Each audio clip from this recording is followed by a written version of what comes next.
The air inside the church buzzed with excitement. The Yoruba community of Olarandu village had come together, dressed in their finest Ankara designs, galo twisted proudly atop the heads of the women. There was laughter, the warm scent of jollof rice from the gathering outside lingering in the air, a promise of celebration yet to come. Moji stood at the rear of the church, hidden behind the sturdy mahogany door for her grand entrance. Her heart thumped loudly beneath her ivory lace gown. Today, she would marry Tunde, the man she had loved since they were children playing by the stream. "Moji, are you ready?" her cousin Sade whispered, fussing with the intricate beading on the train of her gown. Moji managed a tremulous nod. Her mind should have been on Tunde's smile, the way his hand felt intertwined with hers, or the soft promises they shared under the moonlit sky. But instead, she felt a tugging unease. Her Aunt Kemi's words from last night echoed in her mind. "Moji, you know how much Tunde travels for business. Sometimes men forget what they have at home." Moji shook her head, dispelling the thought. Today would be perfect. It had to be. As the church doors swung open, the crowd's chatter dwindled to a murmur. Eyes turned to Moji, and with every step down the aisle her trepidation softened, replaced by the comforting lull of her father's firm grip on her arm, and the community's blessings wrapped around her in the form of smiles and gently whispered good wishes. At the altar, Tunde stood tall, his eyes locked onto hers. His handsome features broke into a wide grin, but something in his gaze sparked the old worry. She tried to dismiss it. Surely it was only nerves. Behind her, a rustle, barely there, yet unmistakable. Her steps faltered. She saw an elder aunt exchange a pointed look with Moji's mother. Maybe it was nothing, or maybe everyone knew something she didn't. "Focus, Moji," Sade whispered softly from where she followed. Moji nodded, forcing her eyes to remain forward. She couldn't shake the nagging feeling that something was off. She made it to the altar, Tunde's hands taking hers, warm and real. As the pastor began to speak, a quiet stillness settled over the congregation, the calm before a storm that Moji sensed but couldn't see. And then a voice rose from the back of the church, firm, clear, and commanding. "Stop." Moji's breath caught. Heads turned, murmurs erupted, the peace of moments before shattered. A tall figure stepped forward, out of shadow. It was Kunle, Tunde's business partner. Tunde's grip on her hands tightened to the point of pain. The expression in his eyes turned stormy, filled with a mix of anger and something Moji couldn't quite place. "Kunle, this is not the time," Tunde said, his voice controlled but laced with restrained fury. Kunle stood defiant, eyes fixed on the couple. "Moji deserves to know, Tunde. She deserves the truth." The church's silence was heavy, eyes darting between Kunle's face and the confusion etched on Moji's. Moji pulled her hands free, stepping back from Tunde. Her voice shook, barely a whisper. "What truth, Tunde?" A pause heavy enough to fracture the world. Tunde's shoulders slumped slightly, but his jaw remained firm. Kunle took a breath. "Moji, Tunde has been seeing someone else while traveling." Time seemed to stop. Moji's world, already teetering, crumbled with those words. She turned to Tunde, searching his face for denial, for anything to hold on to. Instead, he looked away, a muscle ticking in his cheek. A murmur ran through the congregation, uneasy and tinged with judgment. Moji's heart felt heavy, each beat a potent reminder of betrayal. Her mother stood, arms reaching to offer comfort, but Moji stepped backward, waving her off with a shaky gesture. "How could you, Tunde?" Her voice was raw, the edge of tears unmistakable. Tunde stepped toward her, eyes pleading. "Moji, it's not what you think. It happened so—" "You lied," she interrupted, voice cracking. "You were supposed to be different." The elders watched, the weight of tradition and expectation suspended over them. It was more than personal shame. It was a public spectacle that would echo through Olarandu long after they left the church. After what felt like hours of awkward tension and whispered conversations between church members, Moji found herself outside, the cool breeze a bitter contrast to the heat of her tears. Sade was at her side, silent for once, offering quiet support. "I need some time, Sade," Moji whispered, wiping her tears with the back of her hand. Sade nodded. "You don't have to do anything now.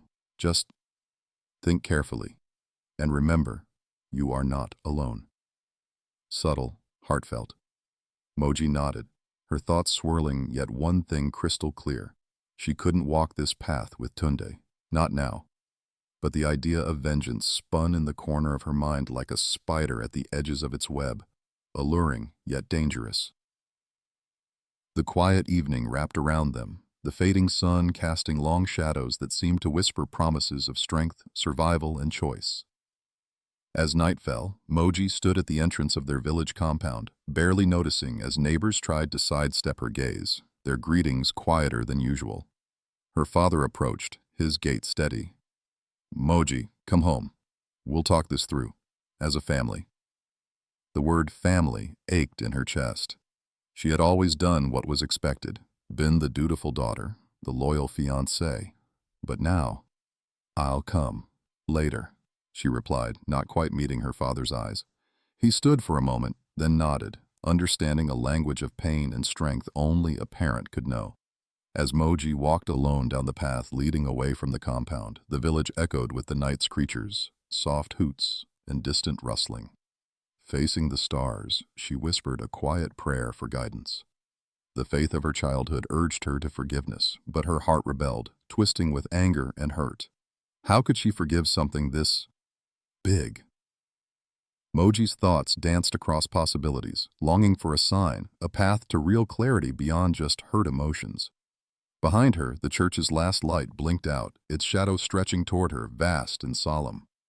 Kunle found her at the edge of the forest, his figure barely an outline against the moonlight. "Moji," he began, voice soft. "I shouldn't have said it like that. Not then. But you deserve better." She turned, eyes narrowed. "And you think better is you?" The accusation was sharp, unplanned. "No, I want nothing. I owed it to you as your friend." Moji simply nodded, yet felt another shift within. Choices must be made and actions taken. As the village breathed around her, an unforeseen avenue opened up, laden with the possibility of redemption or ruin. And in that place between certainty and doubt, Moji stepped forward, her heart poised on the brink of a new beginning, unknown, yet unavoidable. The air outside the church was thick with tension. Moji stood before Tunde, her heart heavy with pain. The village had moved closer, curiosity and concern rippling through the crowd. "Tunde, I need to hear it from you," Moji insisted, her voice stronger now, bolstered by the weight of truth she had heard. Tunde's shoulders sagged, and for a moment he seemed smaller. "Moji, I never wanted to hurt you, but things got complicated." Moji clenched her fists, the betrayal raw. "Is she here?" she demanded, glancing at the gathered villagers as if the woman might step forward like Kunle had. "No, she's not." Tunde's voice trailed off, leaving more unsaid. The gathered crowd buzzed with murmurs, judgment simmering beneath whispered comments. Moji felt exposed, bare under a microscope of gazes. She turned away in frustration, not wanting to give them more to gossip about. Moji wandered aimlessly, Saad trailing behind, offering quiet support. Anguish fought with anger in Moji's chest, leaving her torn between lashing out and retreating into herself. Sade broke the silence. "Moji, what will you do?" "I don't know," Moji replied, her voice small. "I trusted him, and he just—" Sade wrapped an arm around her. "Sometimes people break the trust they should protect the most." Moji nodded, blinking away fresh tears. "Why did Kunle do it, though? Why now?" "Maybe he knew it was better you find out now rather than later," Sade suggested gently. Still, Moji pondered the complexity of Kunle's actions and their consequences. Was this an act of honest friendship, or had something darker driven him? Moji's village compound felt different, the familiar now tinged with alienation. Her father's eyes were full of unspoken questions, her mother's silence a heavy presence beside him. In the coming days, rumors spread like Harmattan fires. The elders gathered in the evenings, speaking in low tones, the notes of their conversations hitting the air with sporadic judgment. Moji avoided the church and the markets, anywhere she might encounter lingering stares or pointed questions. Her isolation was a shield and a punishment, but life at the edges did not afford her peace. Tunde's betrayal ate at her like termites through wood, silent but persistent. Despite her best efforts, vengeance brewed in her mind, a temptation sweet and bitter. Soft footsteps padded behind her. Moji turned to see Tunde. His presence now was jarring, a reminder of joys turned sour. "I had to see you," Tunde said, his voice barely above a whisper. Moji's eyes flashed. "Why, Tunde? To fill the silence with lies again?" "No, never. He faltered. "I want to make things right. Don't let Kunle's way become yours." Moji turned away, his words trailing after her like fleeting shadows. She had thought of it often. Kunle had opened her eyes, but it was now her choice. How to handle the jagged pieces of her broken world. Her heart twisted. If only there was a way to show Tunde, to make him feel even a fraction of her hurt. Instead of hurting, could there be healing? Pains of betrayal pushed Moji toward the old creek where she and Tunde had played as children. The water babbled gently, its rhythm a forgotten lullaby. Her grandmother had always said, "Remember, the God who sits high sees even the smallest ant beneath our feet." Moji had never paid much thought to such proverbs, but now they surfaced from within, whispers from her past. She fell to her knees by the water. Like a child seeking comfort, she clasped her hands together and let out a slow, cleansing breath. "God, show me the way," she murmured, the prayer an urgent plea against the quiet evening. Back at the village, Kunle waited. He had watched Moji walk away days ago, guilt gnawing at him for the pain his revelation had caused. But he couldn't let her bear the brunt of shattered promises alone. "She trusted you, Kunle," Moji said when she found him. Her voice held an edge of accusation. Kunle shook his head. "I thought you should know. But maybe it wasn't my place. I only wanted you to see the truth." Moji sighed. The truth, however painful, was a blade that kept cutting, each revelation deepening her own wounds. Moji stood outside the church one evening, Tunde standing a respectful distance away. The silence hung heavily until he broke it. "I'm sorry, Moji, I was foolish and I don't expect forgiveness." "Yes, you were," Moji replied, her tone even, though her heart still ached. "But I can't hold on to this hatred." Tunde's eyes widened slightly. There was disbelief, hope, but caution too. "I'm choosing to let it go. Not for you, Tunde, but for me." In that moment, Moji pictured the future, not a perfect one marked by swift forgiveness, but a real one where healing began. The following Sunday, Moji sat at the back of the church. The pastor's words wove through the congregation, and though she caught only half of them, one proverb stood out. A stream cannot cleanse itself by muddying another. Moji closed her eyes. She imagined peace like an unbroken promise, a glimmer beyond the betrayals of yesterday. A life defined not by Tunde's failings or Kunle's truths, but by her choice to move forward in faith. As the service ended, she whispered another prayer, more confident now. Hope lingered, fragile yet alive, like the first light of dawn breaking through the darkest night. Moji found herself on the familiar path that led back to her family's home. The village, though unchanged, seemed less daunting. Kunle approached from the opposite direction, a hesitant smile on his lips. "Moji, are you okay?" "No," she replied honestly, meeting his eyes. "But I will be."